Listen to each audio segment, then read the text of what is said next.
Good afternoon everyone. In today's video I am going to discuss about the direct product of irreducible representation. तो हमारे पास ये last topic है group theory का। अभी आप क्या सीखोगे कि आपके पास एग्ज़ाम में आपको क्वेश्चन पूछा जाता है कि whether these kind of transition, जैसे अभी आपको एग्ज़ाम में क्या होगा, examiner will be given you character table देगा, वो आपको कोई ना ये वाला सपोज हो गया। तो यहाँ पर A1, A2, B1, B2, यहाँ पर आप करैक्टर टेबल एक बार कंप्लीट कर लेते हैं। 1 1 -1 -1, B का 1 -1 -1, सेकेंड 1 -1 -1 1। क्लियर। तो यहाँ पर वो एग्जामिनर आपको क्या पूछेगा, वो पूछेगा कि A1 से A1 की ट्रांजिशन अलाउड है, A1 से A2 की ट्रांजिशन वेदर अलाउड और नॉट, A1 से B1 की ट्रांजिशन अलाउड है या B1 से B2, कुछ भी पूछ सकता है। तो आप क्या करोगे, यहाँ पर आप क्या पहले आपने यहाँ पर अपना बेस वेक्टर का करैक्टर टेबल क्या पूरा करना है। ठीक, यहाँ पर होता है गेस Z, यहाँ पर RZ, यहाँ पर X होता है, यहाँ पर Y होता है। ठीक, तो अभी क्या है, आपने क्या चेक करना है कि ये ट्रांजिशन आपको अलाउड है या नहीं। तो इसके लिए एक तो अभी हम थ्योरी के पॉइंट ऑफ व्यू से चलते हैं कि इसके पीछे आप कैसे थ्योरी लिखोगे जो आपको एग्ज़ाम में क्वेश्चन पूछा जाएगा। बाद में हम इसका शॉर्टकट डिस्कस करेंगे कि आपने इतना थ्योरी की डिटेल में नहीं जाना। अगर आपको यूजीसी के एग्ज़ाम में क्वेश्चन पूछा जाता है तो आपने कैसे शॉर्टकट अप्लाई करना है, लेकिन एज इफ़ कि आर्टिकल में ये आपका थ्योरी का क्वेश्चन भी है तो हमें पहले थ्योरी का भी पता होना चाहिए। तो यहाँ पर आप क्या करोगे, सबसे पहले आपको जिस ट्रांजिशन के बारे में भी बोला गया है वो पर्टिकुलर उसका वेव फंक्शन होगा। जैसे साई आई और साई जे मैंने वेव फंक्शन कंसीडर कर लिए for the basis of reducible representation of that particular point group. उसके बाद आपके पास उसकी जो करैक्टर्स होंगे, उस पर्टिकुलर मैट्रिक्स के करैक्टर्स होंगे, जैसे A1 का कुछ करैक्टर होगा B1 का, तो आपने वो कंसिडर कर लिया। उसके बाद आप क्या करोगे, उनका प्रोडक्ट करोगे। डायरेक्ट प्रोडक्ट क्या बोलता है कि UV मतलब जो भी आप कंसिडर करोगे उन दोनों का प्रोडक्ट लोगे। उसके बाद an important application of this concept is that integral of product of two or more functions over symmetrical interval is non-zero if the direct product is totally symmetrical। तो अगर हम थ्योरी के पॉइंट ऑफ व्यू से चलें तो theory क्या बोल रही है कि जब भी आप उनका डायरेक्ट प्रोडक्ट लोगे तो उनका आंसर क्या आना चाहिए, नॉन ज़ीरो आना चाहिए और टोटली सिमेट्रिकल आना चाहिए। टोटली सिमेट्रिकल क्या होगा, आपके पास जैसे पर्टिकुलर करैक्टर टेबल है, करैक्टर टेबल में आपका जो सिमेट्रिक इररिड्यूसिबल रिप्रेजेंटेशन होगा, आपको किसी भी ट्रांजिशन को चेक करना है। जैसे A1 को A1 से चेक किया तो उसका आंसर A1 अगर आता है तो दैट मीन्स वो ट्रांजिशन अलाउड है। अगर उसका आंसर A1 को हमने A2 के साथ मल्टीप्लाई किया तो अगर हमारे पास आंसर A2 आ गया that means that transition is not allowed. तो ये बोल रहा है वो जस्ट कि आपके पास टोटली सिमेट्रिकल आंसर आना चाहिए। तो अभी थ्योरी क्या बोल रही है कि आपने तीन कंपोनेंट कंसीडर करने हैं डाइपोल मोमेंट वेक्टर के, एक्स एक्सिस के अलॉन्ग, वाई एक्सिस के अलॉन्ग, जेड एक्सिस के अलॉन्ग। बेसिकली आपके पास जो डाइपोल मोमेंट है एक्स का क्या होगा, ई परपेंडिकुलर, वो पर्टिकुलर वेक्टर जिसकी बात कर रहे हो आप, एक्स एक्सिस की बात कर रहे हो तो वेक्टर को एक्स के डायरेक्शन के साथ मल्टीप्लाई करोगे, वाई की बात कर रहे हो वाई के साथ, जेड के साथ। क्लियर। तो म्यू आई जे पर जब हम वेव इंटेग्रल करते हैं तो उस इंटेग्रल को कैसे फिट करना है, यहाँ पर आप इस ट्रांजिशन की बात कर रहे हो। सपोज आप बोल रहे हो A1 से A2 को चेक करना है, तो ये A1 का वेव फंक्शन, ये A2 का वेव फंक्शन, म्यू कंपोनेंट, इनमें से इन तीनों को 1 बाय 1 लिखोगे।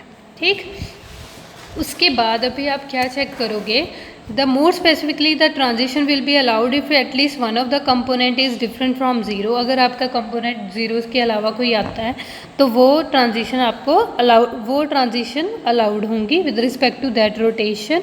तो ये एप्लीकेशन हम कहाँ यूज़ करते हैं, IR स्पेक्ट्रा के लिए।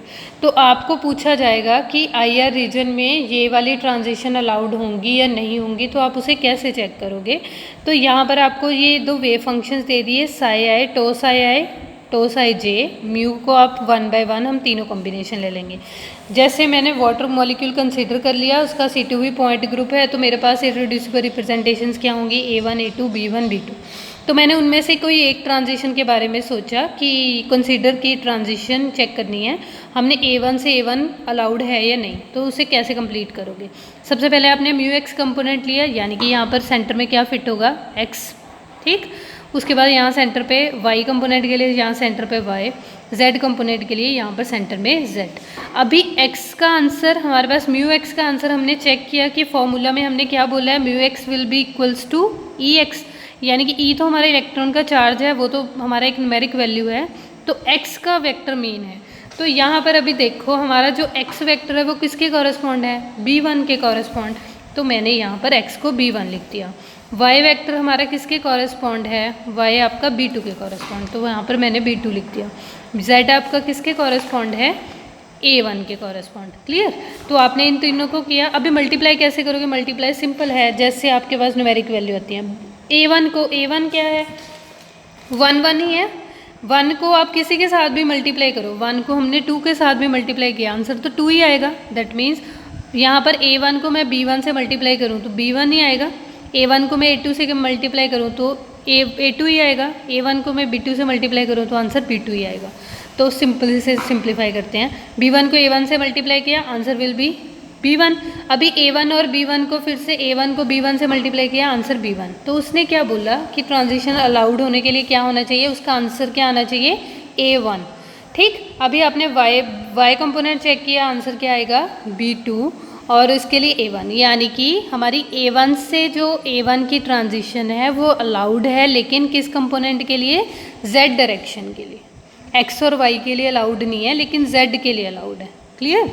तो बस ये आपने सिंपल से डायरेक्ट प्रोडक्ट करके दिखानी है। तो यहाँ पर हमने फिर से कोई ट्रांजिशन और ले ली, a1 से a2 की तरफ ले लिया, फिर से आप a1 a2 फिट किया, x के अलॉन्ग कंपोनेंट, y के अलॉन्ग, z के अलॉन्ग, जिसका आंसर नहीं, अभी इन तीनों में से किसी का आंसर भी a1 नहीं आया, यानी कि वो इरेड्यूसिबल रिप्रेजेंटेशंस a1 से लेके a2 वाली क्या रहेगी, फॉरबिडन रहेगी। क्लियर। अभी आप क्या करोगे, आपने एक एग्ज़ाम में जब यूजीसी में क्वेश्चन आएगा, ये तो हमें थ्योरी का था इसलिए हमने कर लिया, आप क्या करोगे, a1 को a1 से मल्टीप्लाई करोगे, 1 को 1 से मल्टीप्लाई किया, तो जब आपने 1 को 1 से मल्टीप्लाई किया, सामने z कंपोनेंट आ गया ना, दैट मीन्स वो ट्रांजिशन अलाउड है। ठीक। z एक्सिस कोई भी आ जाता, x आ जाता तो वो x के अलॉन्ग अलाउड होता, y आता तो वो y के अलॉन्ग अलाउड होता। अभी a1 से a2 का चेक करो, a1 को a2 से मल्टीप्लाई किया, answer will be a2, a2 के सामने कौन है, कोई है ही नहीं, रोटेशनल वेक्टर है, x और y में, x y z में से कोई नहीं है, इसका मतलब that transition is forbidden. a1 से b1 की तरफ चेक करो, a1 को हमने b1 से मल्टीप्लाई किया, b1 का आंसर, b1 के सामने कौन है, x, यानी कि ये ट्रांजिशन अलाउड है अलॉन्ग x एक्सिस। ठीक। b1 से b2 को, b1 से आप b2 को मल्टीप्लाई कर रहे हो तो क्या होगा, 1 को 1 से किया 1, -1 को 1 से किया 1, 1 को -1 से किया -1, -1 को किया -1, तो आपकी ये किस में मर्ज हो गई, a2 में चेंज हो गई, a2 के सामने कुछ नहीं है, इसका मतलब ये this transition is also forbidden. ये एग्ज़ाम के लिए आपका शॉर्टकट है कि आपने जब यूजीसी में क्वेश्चन पूछा जाएगा तो आप उसे ऐसे सॉल्व करोगे, अदरवाइज आपने थ्योरी में, जैसे थ्योरी में क्वेश्चन पूछा जाता है तो कंप्लीट मेंशन करना है, एग्जाम्पल को पूरा एलेबोरेट करके दिखाना है, तीनों वेक्टर्स कंसीडर करने हैं, फिर 1 बाय 1 उनका आंसर फिट करना है, उनको मल्टीप्लाई करके आंसर लिखना है। ठीक। नेक्स्ट आपके पास जो लास्ट प्रॉपर्टी है ग्रुप थ्योरी की, ग्रुप थ्योरी हमें हेल्प करेगी फाइंड आउट दी सिलेक्शन, जो हमारे पास जो ट्रांजिशन, हमारे पास कौन सी ट्रांजिशन अलाउड है और कौन सी ट्रांजिशन फॉरबिडन है। तो इसके लिए हमने कौन सा मॉलिक्यूल कंसिडर किया है, कार्बोनिल का। कार्बोनिल में हमें डाउट होता है कि 2 ट्रांजिशन पॉसिबल है, n to π भी और π to π, इनमें से कौन सी अलाउड है, कौन सी फॉरबिडन है, with the help of group theory check करेंगे। ठीक। तो यहाँ पर आपके पास सबसे पहले जो कार्बोनिल मॉलिक्यूल का MOT है रजे, ये MOT आपने एस सच ही करना है, क्योंकि यहाँ पर कार्बन के थ्रू sp2 हाइब्रिडाइजेशन कार्बन का इन्वॉल्व है ऑलरेडी H के साथ, 2H के साथ। यहाँ पर आप इसे ऐसे खोलोगे ना, ये H हो गया। क्लियर। तो ये आपका ऑलरेडी sp2 है, यहाँ पर sp2, ये भी sp2 और ये भी sp2, और जो आपका ऑक्सीजन है वो क्या है, sp हाइब्रिडाइज्ड है, क्योंकि उसका तो और किसी के साथ बॉन्ड नहीं बना हुआ है, सिर्फ इसके साथ ही बना हुआ है। तो यहाँ पर आपके पास ऑक्सीजन एटम sp हाइब्रिडाइज्ड है और कार्बन आपका sp2, तो उसी हिसाब से आपने इलेक्ट्रॉन फिल करने शुरू किए। कार्बन के 4 इलेक्ट्रॉन्स होते हैं, 3 तो यहीं यूटिलाइज हो गए, 1 ऊपर चला गया। ऑक्सीजन sp हाइब्रिडाइज्ड है, 3 इलेक्ट्रॉन यहाँ, और बाकी के बचे हुए इलेक्ट्रॉन हमने ऊपर शिफ्ट कर दिए। अभी आप क्या करोगे, कितने इलेक्ट्रॉन है टोटल, 6। तो यहाँ पर आपके पास जो इलेक्ट्रॉन्स का डिस्ट्रीब्यूशन रहेगा वो कुछ इस तरह से रहेगा, यहाँ पर 2 4 6, ये आपका नहीं है, 2 4 6, 6 इलेक्ट्रॉन पूरे हो गए।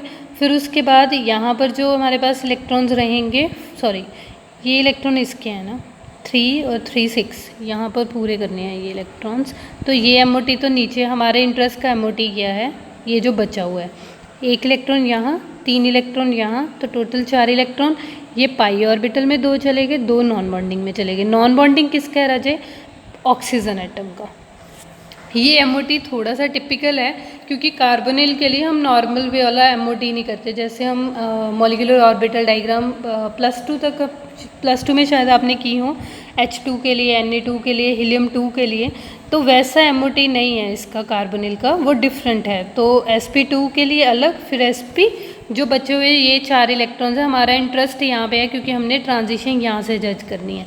तो अभी हम आपके पास कौन कौन सी ट्रांजिशन पॉसिबल है, या तो पाई से पाई स्टार में इलेक्ट्रॉन चला जाए या n से पाई स्टार में चला जाए, लेकिन कन्फ्यूज़न है, तो अभी हम चेक करके बताएंगे। तो यहाँ पर 2 पॉसिबिलिटीज़ हैं, यहाँ पर ओरिजिनल ग्राउंड स्टेट यानी कि इलेक्ट्रॉन एक्साइट ही ना हो, तो ये इलेक्ट्रॉन्स रहे, पाई में कोई इलेक्ट्रॉन नहीं गया, पाई स्टार में। हो सकता है एक्साइटेड स्टेट कौन सी हो, n से पाई स्टार में इलेक्ट्रॉन चला जाए, तो कुछ इस तरह की डिस्ट्रीब्यूशन होगी। हो सकता है कि दूसरी एक्साइटेड स्टेट कौन सी पॉसिबल है, पाई से पाई स्टार में इलेक्ट्रॉन चला जाए, तो पाई से पाई स्टार में इलेक्ट्रॉन चला गया। ठीक, तो अभी उसके बाद हम 1 बाय 1 चेक करेंगे। 2 ट्रांजिशन पॉसिबल हैं, तो अभी हमने क्या सीखा डायरेक्ट प्रोडक्ट रूल में कि आप इंटेग्रल लो जहाँ से ट्रांजिशन देखना चाहते हो, ग्राउंड स्टेट से एक्साइटेड स्टेट में 1 बाय 1 कंपोनेंट फिट करो, x y z। तो आपने इक्वेशंस लिख दी। उसके बाद आप क्या करोगे, यहाँ पर ग्राउंड स्टेट के लिए इलेक्ट्रॉनिक कन्फिग्रेशंस लिखो। ग्राउंड स्टेट के लिए इलेक्ट्रॉनिक कन्फिग्रेशंस क्या है, pi square n square. Excited state के लिए कन्फिग्रेशन, अभी हम n2 पाई स्टार की बात कर रहे हैं, तो 1 इलेक्ट्रॉन n में है, 1 इलेक्ट्रॉन पाई में चला गया। क्लियर, ये आपकी एक्साइटेड स्टेट की कन्फिग्रेशन हो गई। अभी हमने ग्रुप थ्योरी अप्लाई करनी है, तो इसके लिए हमें शेप्स पता होनी चाहिए हमारे मॉलिक्यूल्स की क्या होंगी। ओरिजिनल कार्बोनिल मॉलिक्यूल ऐसा है, पाई ऑर्बिटल कार्बोनिल का कुछ ऐसा दिखेगा, ये क्लाउड ऊपर, ये क्लाउड ऊपर। उसके बाद पाई स्टार आपको कैसे दिखेगा, ये वाले एक दूसरे के ऑपोजिट होते हैं, इसलिए ये पाई स्टार है, कोई बॉन्ड फॉर्म नहीं होगा पाई बॉन्ड, तो पाई स्टार हो गया। और नॉन बॉन्डिंग ऑक्सीजन का है, तो ऑक्सीजन का आप नॉन बॉन्डिंग कैसे शो करते हो, py, कोई बेसिकली हम ऑक्सीजन का नॉन बॉन्डिंग बोल रहे हैं, तो वो आपके पास y एक्सिस के अलॉन्ग आ गया, क्योंकि y डायरेक्शन मैंने ये कंसीडर किया। ठीक, अगर आप y एक्सिस ये वाली कंसीडर करते तो आपका p ऑर्बिटल ऐसे शो हो जाता, पर हमने इंटरन्यूक्लियर एक्सिस z एक्सिस के अलॉन्ग कंसीडर किया, तो उस वे में आ जाएगा। यहाँ पर अभी आप क्या करोगे, आपके पास now the n2 pi star transition will be allowed if the direct product will be, आपके पास क्या आनी चाहिए, उसका डायरेक्ट प्रोडक्ट का आंसर क्या आना चाहिए, किसी भी डायरेक्शन के लॉन्ग a1 के इक्वल आना चाहिए। तो आपके पास टॉ ग्राउंड स्टेट पाई स्क्वायर और n स्क्वायर, ये ग्राउंड स्टेट के लिए हो गया, और ये आपके एक्साइटेड स्टेट के लिए हो गया। अभी आप क्या करोगे, आप यहाँ पर ग्रुप थ्योरी के अलॉन्ग हर एक का सिमेट्री ऑपरेशन चेक करोगे कि नॉन बॉन्डिंग कैसा होगा। नॉन बॉन्डिंग की शेप आप अपने दिमाग में रखना, हमारे पास नॉन बॉन्डिंग की शेप कैसी है, ऐसी है कुछ, ये वाली थी ऑक्सीजन, यहाँ माइनस, यहाँ प्लस। अभी 1 बाय 1 ऑपरेशन अप्लाई करते हैं। ई कोई चेंज नहीं, +1। C2 आपने लगाया, C2 किसके अलॉन्ग है, Z एक्सिस के अलॉन्ग है, और ये मेरा वेक्टर Y के अलॉन्ग है, तो जैसे ही मैं इसे ऐसे रोटेट करूँगी ये बदल जाएगा, तो चेंज आ गया -1। y एक्स जेड में y इंक्लूडेड नहीं है, इसलिए -1, क्योंकि परपेंडिकुलर है, इमेज बन जाएगी। y z के लिए y बीच में इंक्लूडेड है, तो इमेज नहीं बनेगी, इसका मतलब +1। अभी नेक्स्ट क्या है, पाई स्टार। पाई स्टार की शेप कैसी है आपके पास, ऐसी शेप है, तो यहाँ पर जब E लगाओगे, E में नो चेंज। फिर आपने क्या लगाया, C2। C2 कैसे लगाओगे, आपने C2 अप्लाई किया Z एक्सिस के अलॉन्ग, ये ऐसे हो जाएगा, ये माइनस वाला उधर चला जाएगा, तो चेंज आ गया, इसका मतलब क्या आना चाहिए, -1। इसे नोट करते रहो, फिर हम टेबल में चेक करेंगे। पहला हमारे पास E का कोई चेंज नहीं है, 1। दूसरा C2 में चेंज आ गया, -1। फिर उसके बाद आपने कौन सा ऑपरेशन अप्लाई करना है, सिग्मा XZ। XZ में कैसा प्लेन था, X हमारा XZ कैसा है, ये वाला, तो आपने इसे बाइसेक्ट किया, सब कुछ आधा आधा हुआ, ये आधा इसका लोब नीचे की तरफ, आधा ऊपर की तरफ, तो कोई चेंज नहीं आया, तो हमारे पास क्या आना चाहिए, +1। अभी फिर हमने दूसरा प्लेन पास किया, ये वाला। अभी ये वाला प्लेन पास करेंगे तो इसका फेज़ यहाँ पर नहीं है, इसका मतलब इमेज नहीं बन रहा, तो यहाँ पर चेंज आ गया तो -1। ठीक, तो यहाँ पर नेक्स्ट आपके पास है टॉप पाई। पाई के लिए भी साथ में चेक कर लेते हैं, फिर भी यहाँ पर फिल कर देंगे। तो यहाँ पर ई के लिए अभी नो चेंज +1। C2 आपने अप्लाई किया, C2 आपने ऐसे अप्लाई किया, C2 के लिए आपके पास क्या आएगा, बदल गया तो -1 आ गया। उसके बाद आपने क्या अप्लाई किया, C2 के बाद आपने सिग्मा XZ प्लेन पास किया, XZ में ऐसे पास किया, आधा ये जो लोब है आधा डिवाइड हो गया तो कोई चेंज नहीं आया +1। फिर आपने YZ किया, YZ जब आप करोगे तो क्या आएगा, YZ प्लेन में क्या होगा, इसके अलॉन्ग ही आना था, यहाँ से पास किया तो इसकी इमेज यहाँ नहीं बन रही तो यहाँ पर क्या आएगा -1। क्लियर। तो इसको अभी हमने इस टेबल में मैंने फिल किया हुआ था, तो अगर मैं ऐसे बताती तो कन्फ्यूज़न होती। अभी आप क्या करोगे, यहाँ से अपना C2V वाला करेक्टर टेबल उठाओगे, ये वैल्यूज़ को मैच करोगे। यहाँ पर 1 -1 -1 -1 इस ये किस सिंबल के कॉरेस्पॉन्ड है, B2 के, तो ये B2 के। उसके बाद ये वाली है -1 यहाँ, -1 यहाँ, तो ये किसके कॉरेस्पॉन्ड है, B1 के। उसके बाद यहाँ पर ये किसके कॉरेस्पॉन्ड है, B1 के। अभी आपके पास सारी ट्रांजिशंस की वैल्यूज़ आ गई, अभी हम इसे यूज़ करेंगे। एक्साइटेड स्टेट के लिए वैल्यू फिल करोगे A1, ग्राउंड स्टेट के लिए आपके पास जो सिंबल आया A1 B2 P1। तो यहाँ पर आपने वैल्यूज़ कन्फिग्रेशन की, एक्साइटेड स्टेट में हमारे पास कन्फिग्रेशन क्या थी, इलेक्ट्रॉन टॉ, यहाँ से हमने की थी ना इलेक्ट्रॉनिक। ग्राउंड स्टेट के लिए ये कन्फिग्रेशन है, एक्साइटेड के लिए N2 पाई स्टार के लिए ये स्केयर बन गया। स्केयर 1 को अगर हम -1 को -1 से करें तब भी 1 हो जाएगा, 1 को 1 के साथ करें तब भी, यानी कि किसी का भी स्केयर वो किसके इक्वल आएगा, A1 के इक्वल आएगा। N की वैल्यू फिल कर दो, पाई स्टार की फिल कर दो, तो यही की हुई है। तो यहाँ पर आप अपना स्टेप इंक्रीज़ भी कर सकते हो। पहले आपका पाई स्केयर है तो आप उसको बोल सकते हो कि ये A1 में ही फॉल कर जाएगा, क्योंकि ये पाई के लिए आपके पास टेबल B1 को B1 से मल्टीप्लाई करोगे, जब आप B1 को B1 से मल्टीप्लाई करोगे तो आंसर क्या बन जाएगा, अगेन A1। तो आप सीधा यहाँ पर A1 लिख दोगे, फिर उसके बाद इसके लिए आंसर, इसके लिए फिल करके आपके पास एक्साइटेड स्टेट आ गई। फिर आप क्या करोगे, ग्राउंड स्टेट से एक्साइटेड स्टेट ट्रांजिशन अलाउड है या नहीं, आपने उसे मल्टीप्लाई किया, आंसर विल बी A2। तो अगर डायरेक्ट प्रोडक्ट का आंसर A1 आएगा तभी आपकी वो ट्रांजिशन अलाउड होगी, that means N2 pi star transition is not allowed. तो अभी सेम वे में हम पाई से पाई स्टार के लिए चेक करेंगे। पाई से पाई स्टार के लिए एक्साइटेड स्टेट ये थी, यहाँ पर इसका आंसर क्या आ जाएगा, मैंने बोला था ना किसी का भी स्क्वायर लोगे वो आंसर A1 हो जाएगा। इसका आंसर A1 हो गया, इसका B1 A1 को B1 से मल्टीप्लाई किया है, आंसर क्या होता है B1 को B1 से मल्टीप्लाई किया तो आंसर क्या हो जाएगा, इसको आप ऐसे कर सकते हो, B1 को A1 को पहले यहाँ डायरेक्ट प्रोडक्ट सॉल्व करना शुरू करें, A1 को B1 से तो आंसर विल बी B1 को B1 से किया तो आंसर क्या आएगा A1। तो ये आंसर आपके पास A1 आ गया। अभी A1 ग्राउंड स्टेट की कन्फिग्रेशन का आंसर भी A1 है। क्यों A1 है, वहाँ पर तो दोनों ही स्क्वायर थे, ये भी स्क्वायर था और ये भी स्क्वायर था, तो इसका आंसर भी हमारे पास A1 नहीं आना था, इसका आंसर भी A1 नहीं आना था, तो इसका नेट आंसर भी क्या आना था A1। ठीक, आपने ये फिल किया, उसे मल्टीप्लाई किया, A1 को A1 से मल्टीप्लाई किया, आंसर विल बी A1। तो आप क्या बोलोगे, from the character table of C2V point group we find that A1 correspond to symmetry species, hence along Z axis कोई भी कोऑर्डिनेट आ गया तो पाई से pi star transition of carbonyl group pace of formaldehyde is allowed. और दूसरी transition जो N से पाई स्टार वाली हैं वो क्या है, फॉरबिडन। तो हमने UV स्पेक्ट्रा के थ्रू भी फाइंड आउट किया हुआ है कि हमारे पास पाई से पाई स्टार ट्रांजिशन कार्बोनिल में अलाउड होती हैं, दूसरी फॉरबिडन होती हैं। तो इसका मतलब ग्रुप थ्योरी ने की हेल्प से भी हमें पता चल जाएगा कि कौन सी ट्रांजिशंस अलाउड हैं और कौन सी फॉरबिडन है। ये हमारा लास्ट लेक्चर था ग्रुप थ्योरी का।